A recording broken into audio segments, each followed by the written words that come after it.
মৰমৰ ছাত্ৰ ছাত্ৰীসকল, তোমালোকক মই মোৰ চেনেলটোলৈ স্বাগতম জনাইছোঁ। আজি মই সপ্তম শ্ৰেণীৰ সমাজ বিচিত্ৰা পাঠ্যপুথিৰ পাঠ 12 সংবিধান পাঠটোৰ অনুশীলনীৰ প্ৰশ্নসমূহৰ উত্তৰসমূহ আলোচনা কৰিম।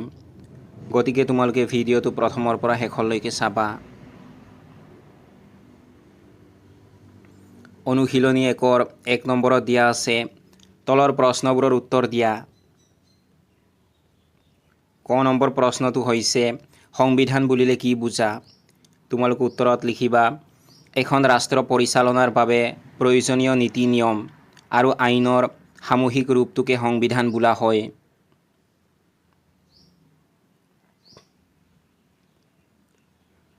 খ নম্বৰ প্ৰশ্নটো হৈছে সংবিধান কেই প্ৰকাৰৰ? তোমালোকে উত্তৰত লিখিবা সংবিধান প্ৰধানকৈ 2 প্ৰকাৰৰ, লিখিত সংবিধান আৰু অলিখিত সংবিধান।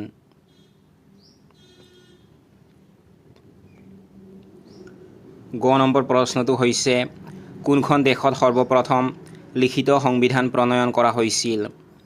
তোমালোকে উত্তৰত লিখিবা আমেৰিকা যুক্তৰাষ্ট্ৰত সৰ্বপ্ৰথম লিখিত সংবিধান প্ৰণয়ন কৰা হৈছিল।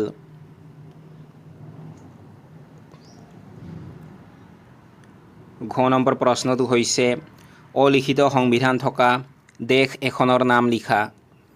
তোমালোকে উত্তৰত লিখিবা অলিখিত সংবিধান থকা এখন দেশ হ'ল ইংলেণ্ড।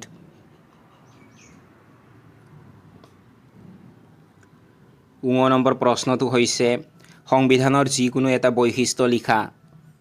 তোমালোকে উত্তৰত লিখিবা সংবিধানৰ এটা বৈশিষ্ট্য হ'ল ই ৰাষ্ট্ৰৰ সকলো নাগৰিককে সমানে ন্যায় প্ৰদান কৰাটো নিশ্চিত কৰে।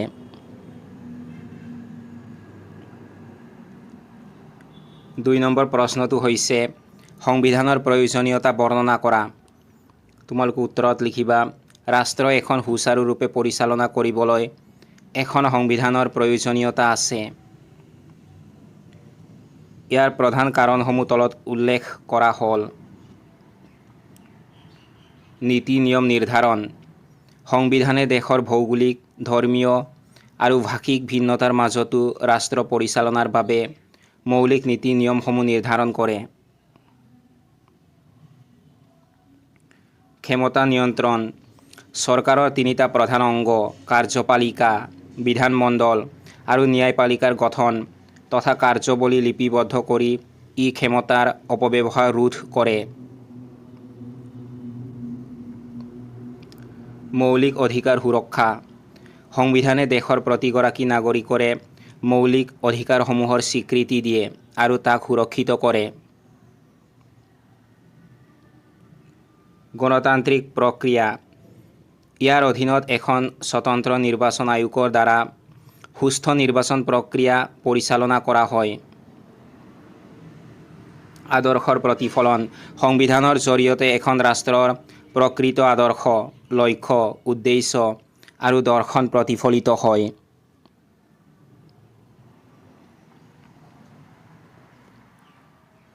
3 নম্বৰত দিয়া আছে চমুটোকা লিখা।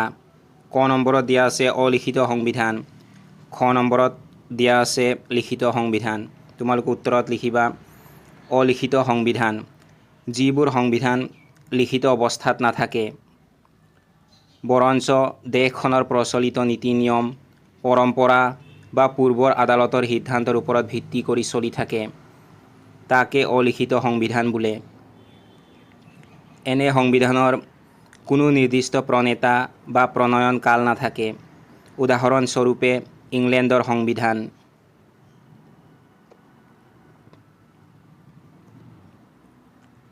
লিখিত সংবিধান।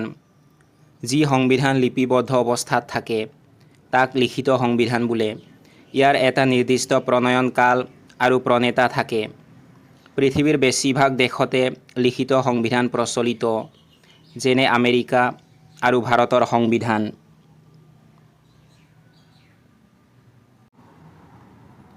অনুশীলনী 2ৰ 1 নম্বৰত দিয়া আছে তলৰ প্ৰশ্নবোৰৰ উত্তৰ দিয়া। ক নম্বৰ প্ৰশ্নটো হৈছে ভাৰতৰ সংবিধান সভাৰ সভাপতি কোন আছিল? তোমালোকে উত্তৰত লিখিবা ডক্টৰ ৰাজেন্দ্ৰ প্ৰসাদ। খ নম্বৰ প্ৰশ্নটো হৈছে ভাৰতৰ সংবিধানৰ খচৰা কমিটিত থকা অসমৰ একমাত্ৰ সদস্যজনৰ নাম কি? তোমালোকে উত্তৰত লিখিবা সৈয়দ মহম্মদ ছাদুল্লাহ। গ নম্বৰ প্ৰশ্নটো হৈছে ভাৰতক কিয় অৰ্ধ যুক্তৰাষ্ট্ৰ বুলি কোৱা হয়? তোমালোকে উত্তৰত লিখিবা ভাৰতীয় সংবিধানত যুক্তৰাষ্ট্ৰীয় ব্যৱস্থাৰ বৈশিষ্ট্যসমূহ থকাৰ উপৰিও এক শক্তিশালী কেন্দ্ৰীয় চৰকাৰ, একক নাগৰিকত্ব, জৰুৰীকালীন ক্ষমতা আদি এক কেন্দ্ৰিক বৈশিষ্ট্যও দেখা যায়। যুক্তৰাষ্ট্ৰীয় আৰু এক কেন্দ্ৰিক ব্যৱস্থাৰ এই মিশ্ৰণৰ বাবেই ভাৰতক অৰ্ধ যুক্তৰাষ্ট্ৰ বুলি কোৱা হয়।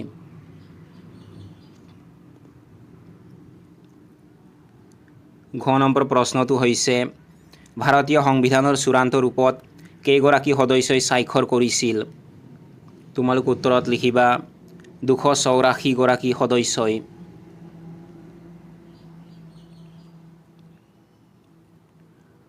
নম্বৰ প্ৰশ্নটো হৈছে ভাৰতীয় সংবিধান অনুসৰি জৰুৰী অৱস্থা কেই প্ৰকাৰৰ? তোমালোকে উত্তৰত লিখিবা ভাৰতীয় সংবিধান অনুসৰি জৰুৰী অৱস্থা 3 প্ৰকাৰৰ। তোমালোকে এই প্ৰশ্নৰ উত্তৰটো ইয়ালৈকে লিখিলে হ'ব। সেই অৱস্থা কেইটা হৈছে তোমালোকে লিখিব পাৰা ৰাষ্ট্ৰীয় জৰুৰী অৱস্থা, ৰাজ্যিক জৰুৰী অৱস্থা আৰু আৰ্থিক জৰুৰী অৱস্থা।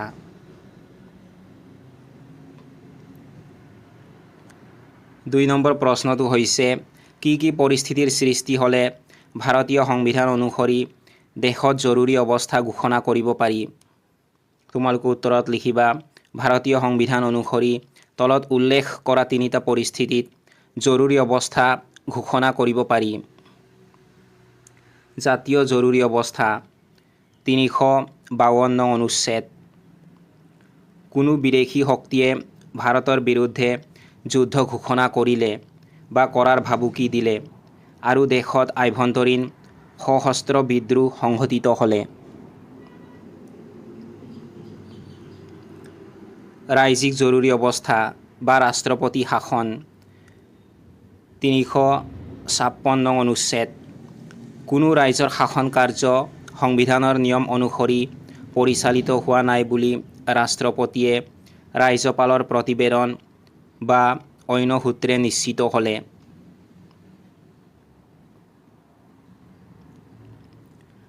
আৰ্থিক জৰুৰী অৱস্থা 360 অনুচ্ছেদ।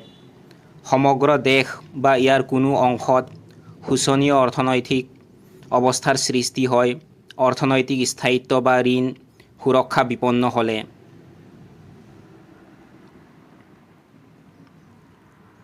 নম্বৰ প্ৰশ্নটো হৈছে ভাৰতীয় সংবিধানৰ যিকোনো 3টা বৈশিষ্ট্য লিখা। তোমালোকে উত্তৰত লিখিবা ভাৰতীয় সংবিধানৰ 3টা প্ৰধান বৈশিষ্ট্য হ'ল দীৰ্ঘতম লিখিত সংবিধান। ভাৰতৰ সংবিধানখন পৃথিৱীৰ ভিতৰতে আটাইতকৈ দীৰ্ঘতম লিখিত সংবিধান, য'ত মূলতঃ 395টা অনুচ্ছেদ, 22টা অধ্যায় আৰু 12টা অনুসূচী আছিল। মিশ্ৰিত সংবিধান। এই সংবিধানখন নমনীয় আৰু অনমনীয় নিয়মৰ এক সুন্দৰ সংমিশ্ৰণ। ধৰ্মনিৰপেক্ষতা।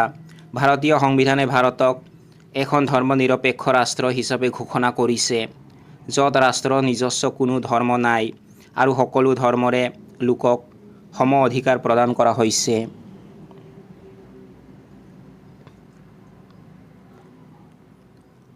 নম্বৰ প্ৰশ্নটো হৈছে ভাৰতৰ সংবিধান প্ৰণয়ন সন্দৰ্ভত অসমৰ অৱদান বৰ্ণনা কৰা। তোমালোকে উত্তৰত লিখিবা ভাৰতৰ সংবিধান প্ৰণয়ন প্ৰক্ৰিয়াত অসমৰ গুৰুত্বপূৰ্ণ অৱদান আছিল। সংবিধানৰ মূল খচৰা প্ৰস্তুত কৰা 7জনীয়া খচৰা কমিটিত অসমৰ একমাত্ৰ প্ৰতিনিধি হিচাপে সৈয়দ মহম্মদ ছাদুল্লাই গুৰুত্বপূৰ্ণ ভূমিকা লৈছিল। গোপীনাথ বৰদলৈ, JJM নিকোলাছ ৰয়, কুলধৰ চলিহা, ৰোহিণী কুমাৰ চৌধুৰী আৰু আব্দুৰ ৰউফ আদি অসমৰ নেতাসকলে সংবিধান সভাত সক্ৰিয়ভাৱে অংশ লৈছিল।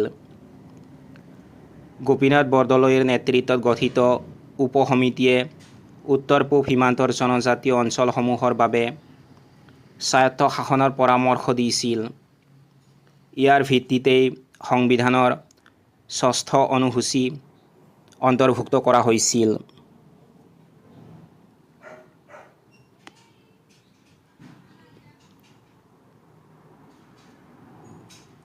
অনুশীলনী ৩ৰ ১ নম্বৰত দিয়া আছে তলৰ প্ৰশ্নবোৰৰ উত্তৰ দিয়া। ক নম্বৰ প্ৰশ্নটো হৈছে সংবিধানৰ সংশোধন মানে কি বুজা? তোমালোক উত্তৰত লিখিবা দেশৰ পৰিৱৰ্তিত পৰিস্থিতিৰ লগত সংগতি ৰাখি সময়ে সময়ে সংবিধানৰ কোনো অধ্যায়, অনুচ্ছেদ বা অনুসূচীত নতুনকৈ কোনো বিষয় সংযোজন কৰা বা পূৰ্বৰ কোনো অংশ বাদ দিয়া বা পৰিৱৰ্তন কৰা প্ৰক্ৰিয়াটোকে সংবিধানৰ সংশোধন বুলি কোৱা হয়।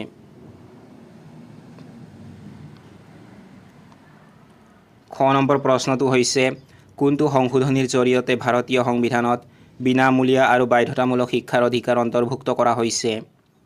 তোমালোকে উত্তৰত লিখিবা ৮৬তম সংবিধান সংশোধনীৰ ২০০২ চন জৰিয়তে ভাৰতীয় সংবিধানত বিনামূলীয়া আৰু বাধ্যতামূলক শিক্ষাৰ অধিকাৰ অন্তৰ্ভুক্ত কৰা হৈছে।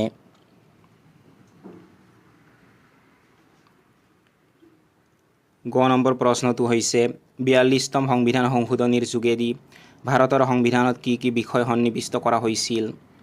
তোমালোকে উত্তৰত লিখিবা ৪২তম সংবিধান সংশোধনীৰ ১৯৭৬ চন যোগেৰে ভাৰতৰ সংবিধানৰ প্ৰস্তাৱনাত সমাজবাদী আৰু ধৰ্মনিৰপেক্ষ শব্দ দুটা সংযোজন কৰা হৈছিল আৰু লগতে মৌলিক কৰ্তব্যসমূহ সন্নিৱিষ্ট কৰা হৈছিল।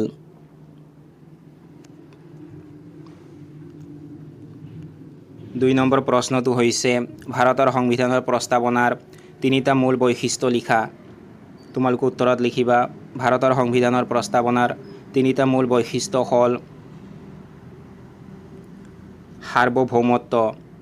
ভাৰতবৰ্ষ এখন সম্পূৰ্ণ সাৰ্বভৌম ৰাষ্ট্ৰ, যাৰ অৰ্থ হ'ল ভাৰত কোনো বিদেশী শক্তিৰ অধীন নহয়। সমাজবাদ, দেশৰ সম্পদৰ সমবিতৰণ নিশ্চিত কৰি আৰ্থ-সামাজিক বৈষম্য দূৰ কৰা।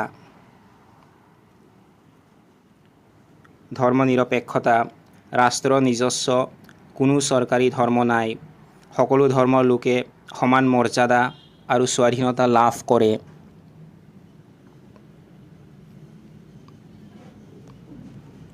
তিনি নম্বৰ প্ৰশ্নটো হৈছে অসমৰ বাবে ভাৰতীয় সংবিধানে আগবঢ়োৱা বিশেষ ব্যৱস্থাবোৰৰ বিষয়ে লিখা। তোমালোকে উত্তৰত লিখিবা অসমত বসবাস কৰা বিভিন্ন জনজাতিৰ লোকসকলৰ ঐতিহ্য আৰু সাংস্কৃতিক ৰক্ষণাবেক্ষণৰ বাবে সংবিধানে ৬ষ্ঠ অনুসূচীৰ জৰিয়তে স্বায়ত্তশাসনৰ ব্যৱস্থা কৰিছে। ইয়াৰ প্ৰধান ব্যৱস্থাবোৰ হ'ল স্বায়ত্তশাসিত পৰিষদ গঠন, সংবিধানৰ ২৪৪(২) আৰু ২৭৫(১) অনুচ্ছেদৰ জৰিয়তে পাহাৰীয়া জিলাসমূহত স্বায়ত্তশাসিত জিলা পৰিষদ গঠন কৰা হৈছে।